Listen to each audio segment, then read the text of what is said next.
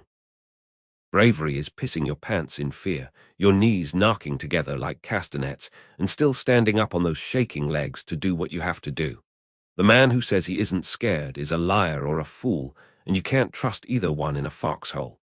He looked at me then, really looked, and some of the boyish hero worship faded from his eyes, replaced by something harder, something more real. That was a good thing. Then there was the practicality of death. He was lavish with his ammunition, firing off shots at shadows. I had to be harsh. Save your rounds, I told him, my voice low and serious. Every bullet is a piece of your life. You waste them, you're wasting your chances. And when your carabiner clicks on an empty chamber, don't look for a supply drop. Look for the nearest dead man. His rifle will be closer, and it'll already be loaded. It's a gruesome truth, but out here, the dead are our most reliable quartermasters. The hardest truth of all, the one that clawed at my own throat whenever I said it, was about friendship. You see, you get close to a man. You share your last bit of bread, you talk about home, you show him the photograph of your girl. You become brothers, tighter than blood. And then one day, a shell lands where he's standing, or a sniper's bullet finds him, and just like that, he's gone. And a part of you goes with him. The grief is a physical pain, a wound that never heals. It just gets covered by a scar, and then another scar until your heart is just a lump of scar tissue.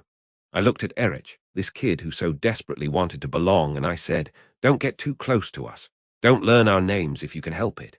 It's easier to lose a stranger than a brother. I saw the hurt in his eyes, and it near broke me, but it was a mercy, a cruel, necessary mercy. I remember the first big bombardment he lived through. It was a week after he arrived, a sudden, violent storm of iron and fire that came out of the morning mist. The world dissolved into noise and shuddering earth. I was in my hole, curled into a ball, and I could see him in his, not 10 meters away, his eyes wide with a pure animal terror I knew all too well. He was praying, screaming, I think, but you couldn't hear anything over the roar. When it finally stopped, the silence was almost as loud, ringing in your ears. The air was thick with dust and cordite, that acrid smell that gets in the back of your throat and stays there for days. I crawled over to him. He was shaking violently, his face pale, vomit on his tunic. He looked at me, and the blind fear was gone, replaced by a hollow, grim understanding. He had seen the face of the monster now, and he knew it was real. He didn't say a word. He just nodded at me, a slow, grave nod. That was the moment he stopped being a replacement and started being a soldier. The last real piece of advice I gave him was on a morning so cold your breath froze in front of your face. The sky was turning a pale, bloody pink in the east. We were huddled together for warmth, sharing a single threadbare blanket. I pointed to the sunrise with a grimy, chapped hand. You see that, Erich? I said, my voice a dry rasp. That's yours. Every morning you wake up, you find one thing. Just one small thing to live for that day. It doesn't have to be big. A sunrise, a warm spot of soup, a dry pair of socks, a memory of your mother's laugh. You focus on that one thing, you cling to it like a lifeline. It's the small things that keep you human. The big things, country, Victorithi'll just get you killed. He didn't say anything, just kept looking at the sky. And I wondered, not for the first time or the last, if any of it mattered. Was I giving him the tools to survive, or was I just sharpening another tool for the machine, teaching another boy the best way to die? Was I a mentor or a gravedigger? I never got to finish that conversation with him. A few days later, the Russians came again, a wave of them this time, pouring out of the factory district. It was chaos, close quarters fighting, the kind where you use your rifle as a club. I took a bayonet in the leg, a searing, white-hot pain, and I went down. The last thing I saw before I blacked out was Erich, standing over me, his face a mask of fury and fear, firing his rifle until the bolt locked back on an empty magazine. They dragged me back to a dressing station, and that was the last I ever saw of him. I was shipped west, one of the lucky few to get out of that cauldron. I never knew what happened to the kid with the owl-like eyes. Did the things I taught him save his life? Or did they just make his death a little more competent? I'll carry that question with me, along with all the other ghosts, for the rest of my days. I never sent a letter home from Stalingrad. The words always failed me. But if I had, this is the story it would have told. Not of battles and strategy, but of the weight of a shovel in frozen ground, the sound of a friend's voice, the taste of fear, and the terrible, crushing responsibility of passing on the grim whisper of survival to a boy who deserved a future, not a foxhole.